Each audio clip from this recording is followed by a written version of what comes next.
guys, nagluto po ako ng giniling na may itlog. Nilaga po yung itlog.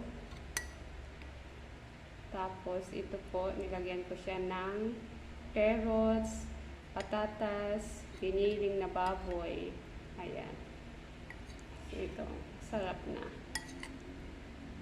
Ayan. Kain na po tayo guys. Ayan. Let's eat guys. May sibuyas. Sibuyas, bawang. Ayan. Na may mantika. Ayan. Ketchup. Ayan guys. Sarap po ito. So kain na po tayo. Ang itlog. Ayan. That's it guys. Thank you for watching. Hope to see you again to my next vlog. Deep in the shadows, I know it's hard.